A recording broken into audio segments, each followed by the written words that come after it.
Fueled by major foreign investment, the UK property market skyrocketed in the 2000s and again in the early 2010s. Everything in life is about timing. It was the perfect timing for London in those years. It was very much a can-do attitude.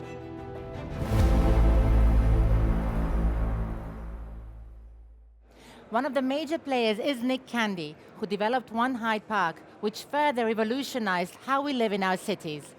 Nick, you have made quite some headlines with One Hyde Park. Looking back, why do you think it was such a tipping point, not only for London, but for the entire Europe in terms of property? I think there was a number of things. First of all, there was the timing. London was absolutely on fire. Every nationality wanted to come and live in London, the Russians, the Ukrainians, the Kazakhstanis, the Indians, the Chinese. So there was a huge amounts of money coming into London. Okay, that is being reflected today in the UAE and in Saudi. So it's completely reversed.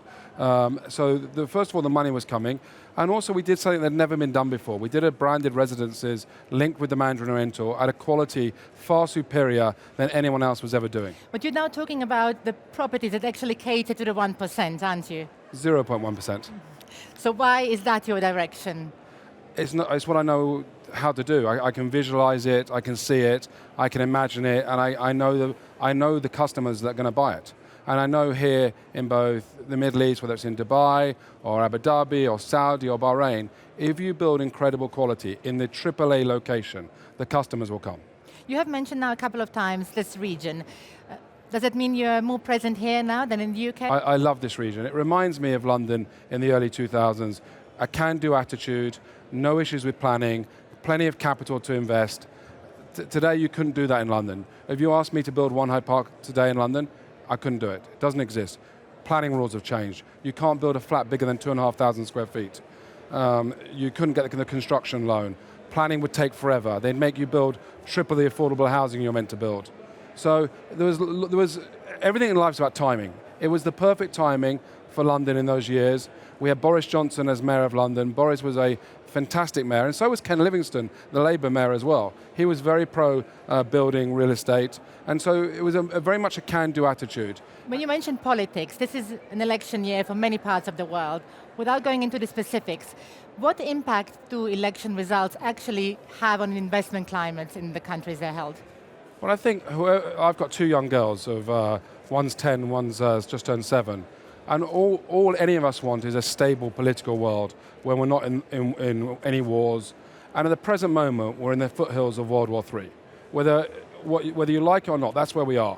I think that we're going to have huge problems with global stability, geopolitical stability. And when you have geopolitical stability, it doesn't help any region. It doesn't help America, it doesn't help Western Europe, it doesn't help the Middle East. So the first thing you want is stability in any president. And so that's the first thing. And after that, the capital markets will flow. As we said, you're well known for One Hyde Park. Will there be a next One Hyde Park for Nick? So we've been working on something in Dubai for about 3 years now. It's much bigger than One Hyde Park. And it's a lifestyle for the uber rich of the world, the 0.1% of the world's population. And I intend to build something where quality is like you've never seen before in the Middle East. My father used to say, quality is remembered long after price is forgotten. And the super rich people, they're happy to write the check. I'm happy to write the check, but build the right quality in the first place. And so I believe you'll be able to do that in Dubai, Abu Dhabi, Saudi, Bahrain. I think these are going to be key markets going forward, not just for Western Europe, but for China, India. This is where the wealth is coming. This is where people want to live. Sorry, going back to One Hyde Park, looking back, what is so special about One Hyde Park? Why is it still a benchmark? I think there's a number of things. To build a great building, I think you need to have 4 great things. Incredible architecture, incredible interiors, because the outside of the building can look great, but the inside is rubbish. No one wants to live there. Super rich people want service provision. We had that from the Mandarin Oriental. A lot of people do these branded residences with no hotel service. You have to have intrinsic hotel service. And fourthly, arts. Arts and culture is such a big thing in the world today. We had James Turrell, the best lighting artist. We had some of the best artists in the world come together to do the building. And on top of that, we had 30 different nationalities from around the world living there. How do you respond to the critics who claim that people like you ultimately are making our cities less affordable? Driving high-end prices is a very interesting way to be critical, like that I just look after the super rich. But if you want to push all the prices up from the low end, the mid end, and the high end, you have to do it from the top, okay? You can't push it from the bottom, it doesn't exist. So what you do is you move the apartment prices or house prices from the top, and by pulling them from the top, the whole market rises. So everyone that's got a flat or a house in London has benefited by me increasing the prices, if you own it. Now, if you rent it, it's a different matter, and it becomes more unaffordable. I understand that critic. But also, when we build these things like One Hyde Park, we have to do affordable housing. So we delivered 80 of the most incredible affordable housing units in Pimlico, which you and I would be very happy to live in. Okay, but they're for key workers like firemen, nurses, doctors. So yes, it's like, but all markets have super rich people live in them. If it's not going to be London, they'll move to Miami or Dubai or Geneva or Monaco. So, like, why can't we have them in London? Or why can't you have them in Riyadh? I know that if you've lived here for maybe the last decade, you've seen huge growth, yes? Because of COVID, wars, and so some prices have gone up a lot. I still think there's a huge growth to come. Are you impressed by the speed with which everything is happening here in this region? It's beyond impressive. It's refreshing, it's impressive. They have a can-do attitude.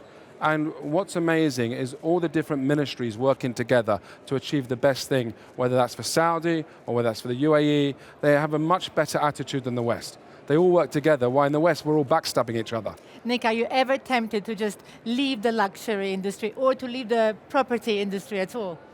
So I do other things apart from real estate, but real estate's my true passion. That's what I'm best at. So I'm in the mining business, I'm in AI, I'm in tech, I'm in AR, but my true passion is real estate. And I really don't understand anything apart from the super high end. So if you ask me to do low end or mid end, I couldn't do it. Do you remember the moment when you were a very young man when you realized that real estate would be your life? Yeah, it started very early because my parents used to drag me around show homes for homes they couldn't afford to buy. So my brother and I went with them and they would go, we're going to look at this house for £1 million or whatever the price was. They couldn't afford it back then, but we went around every weekend. And so it was aspirational. And all of us, wherever we started in life, were all aspirational, okay? So that's where my passion for real estate started. As an investor, if you had to invest in one real estate deal today, where would that be?